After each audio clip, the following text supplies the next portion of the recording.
Hello class, welcome to my channel. Let's study about split sin. तो आज हम पढ़ने वाले हैं स्प्लिट सिन के बारे में। स्प्लिट सिंस क्या मतलब क्या होता है? सेगमेंटेशन और separation of A gene.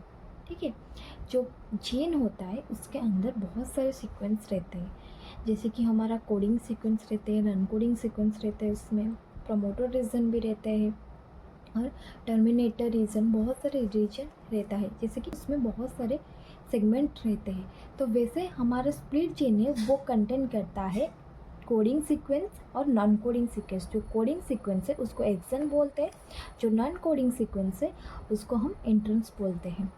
So removal of intronic regions to form a mature mRNA is called splicing. इसका मतलब क्या हुआ कि जो स्प्लाइसिंग एक प्रोसेस है जिसमें हम हमारा नॉन कोडिंग सीक्वेंस को रिमूव करते हैं, जैसे कि जो हमारे लिए अननेसेसरी जीन है, वो जीन का नेसेसरी मतलब बॉडी में उसका कोई भी काम नहीं है वो जीन का, तो उसको हम रिमूव करके जो कोडिंग सीक्वेंस है उससे हम mRNA फॉर्म करते हैं। ठीक है, तो उसी प्रोसेस को हम बोलते हैं स्प्लाइसिंग।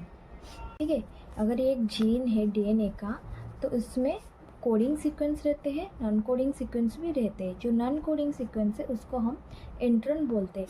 तो इसको रिमूव करना, इसको डिटैच करना है जीन से और कट करने के लिए जो प्रोसेस रहता है उसको हम स्प्लाइसिंग बोलते हैं, और आरएनए स्प्लाइसिंग और एमआरएनए स्प्लाइसिंग को इसको बोला जाता है। ठीक है, split genes contain at least 2 exons. Exon जो कोडिंग सीक्वेंस रहता है वो एक जीन में 2 कोड एक्सन का सीक्वेंस रहेगा, उसके बीच में एक ही इंट्रन का सीक्वेंस आएगा।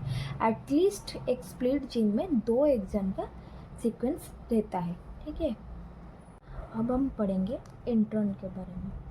इंट्रन discovered by Phillip Sharp and Richard Roberts. जो इंट्रन है उसको हम इंटरवेनिंग सीक्वेंस भी बोलते हैं, और ये एक अननेसेसरी जीन है जिसको हम स्प्लाइसिंग के दौरान रिमूव कर देते हैं।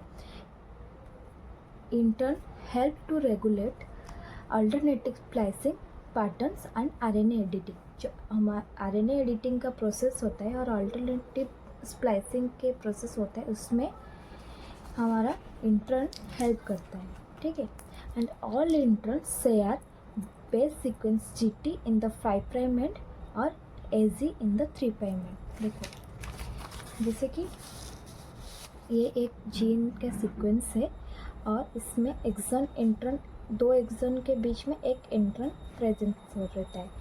तो जो 5' एंड है और ये 3' एंड है, एक जब हमारा डीएनए रेप्लिकेशन होता है, जब हमारा ट्रांसक्रिप्शन प्रोसेस होता है, तो हमारा हमेशा जो जीन रहता है उसका डायरेक्शन 5' से 3' होता है। जो 5' से 3' डायरेक्शन होता है तो उसमें इंट्रन जो रहता है उसका बेस, पहला जो बेस रहता है 5' बेस रहता है वो जीटी रहता है, एंड जो 3' बेस रहता है वो बेसिकली 80 रहता है, और वही 2 बेसेस रिमूव हो जाते हैं। ठीक है, स्प्लिट जीन्स के जितने भी है उसके साथ बहुत सारे अनस्प्लिट जीन्स भी प्रेजेंस रहते हैं। वो क्या होता है, जो स्प्लिट जीन्स रहते हैं वो स्प्लिट जीन्स कॉम्प्लिकेटेड होता है। क्यों? उसमें बहुत सारे नॉन कोडिंग रीजन्स प्रेजेंस रहते हैं। ठीक है, जो नॉन कोडिंग प्रेजेंस रीजन रहते हैं वो क्या करते हैं स्प्लिट जीन्स में, वो कॉम्प्लेक्सिटी एंड फ्लेक्सिबिलिटी प्रोवाइड करते हैं। कब? जब हमारा अल्टरनेटिव स्प्लिट होता है and regulation of MIRN process होता है, उसमें वो क्या करते हैं जेनेटिक एक्सप्रेशन दिखाते हैं, और जेनेटिक एक्सप्रेशन में बहुत सारे डाइवर्सिटी फॉर्म लाते हैं। ठीक है, सो इसीलिए स्प्लिट जीन्स जो रहता है वो बहुत कॉम्प्लिकेटेड रहता है। क्या? अनस्प्लिट जीन्स से बहुत कॉम्प्लिकेटेड रहता है। ठीक है, तो अब हम जानेंगे हमारा जो स्प्लिट जीन्स है उसमें हमारा कोडिंग और नॉन कोडिंग सीक्वेंस का सेपरेशन कैसे होता है। हम जानेंगे स्प्लिट जीन में एक्सन का सेपरेशन कैसे होता है। देखो, ये एक जीन है, सपोज एक डीएनए का जीन है। ठीक है, उस डीएनए से क्या होता है, हमारा आरएनए फॉर्म होता है। कैसे? ट्रांसक्रिप्शन के थ्रू हमारा डीएनए से एमआरएनए फॉर्म होता है। जो डीएनए का जीन है उसमें पहला एक प्रमोटर रीजन रहता है, उसके बाद सीक्वेंस रहता है, एट द एंड हमारा टर्मिनेटर रीजन रहता है। ठीक है, ये जो जीन है उसमें कोडिंग सीक्वेंसेस भी है, नॉन कोडिंग सीक्वेंसेस भी है। जो कोडिंग सीक्वेंसेस है उसको हम एक्सॉन बोलते हैं और जो नॉन कोडिंग सीक्वेंस है उसको इंट्रन और इंटरवेनिंग रीजन्स बोलते हैं, जिसको हम रिमूव करेंगे। ठीक है, जो प्रोसेस में अब वो रिमूव हो जाएगा। जो दो एक्सॉन रहता है उसके बीच में एक इंट्रन प्रेजेंस रहता है। जब ट्रांसक्रिप्शन होता है तब क्या होता है, 5 प्राइम एंड से 3 प्राइम एंड डायरेक्शन में होता है ट्रांसक्रिप्शन। तो 5 प्राइम एंड में एक कैप अटैच होता है और 3 प्राइम एंड में एक पॉली टेल ए का सीक्वेंस अटैच रहता है for the help of transcription और सेपरेशन।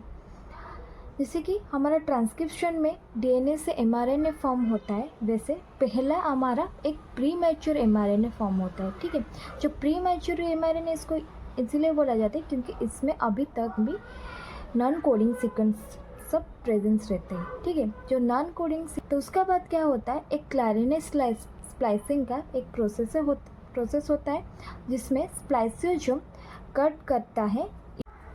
देखो, दो एक्सॉन के बीच में एक इंट्रन सीक्वेंस रहता है। वो क्या होता है, जैसे कि हमारा 5 प्राइम एंड से 3 प्राइम एंड डायरेक्शन में ट्रांसक्रिप्शन होता है, वैसे पहले जो 5 प्राइम एंड पे जीटी और 3 प्राइम एंड में जो एजी प्रेजेंस रहता है उसको कट किया जाता है एक्सोसोम के दौरान।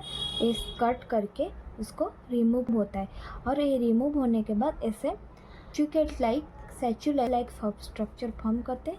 उसके बाद सारे इंट्रॉन रिमूव होने के बाद ओनली कोडिंग सीक्वेंस जो एक्सॉन रहता है वो रह जाता है एंड वो एक्सॉन सारे के सारे एक्सॉन और कोडिंग सीक्वेंस लाइगेज के दौरान जॉइंट हो जाते हैं।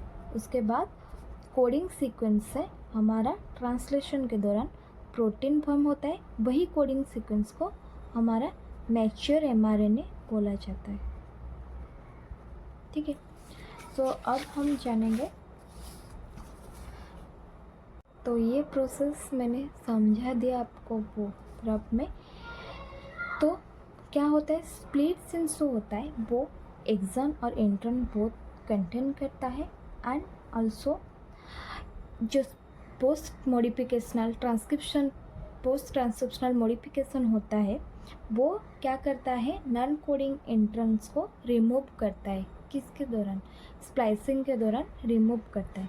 ठीक है, जो स्प्लाइसिंग के दौरान रिमूव होने के बाद जो कोडिंग सीक्वेंस रह जाती है उसको हम बोलते हैं मैच्योर एमआरएनए।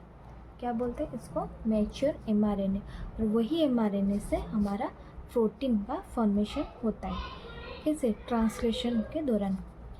तो एक्सॉन जो रहता है उसको हम क्या बोलते हैं, कोडिंग सीक्वेंस बोलते हैं और उसको ट्रांसक्राइब्ड एंड ट्रांसलेटेड सीक्वेंस भी बोलते हैं।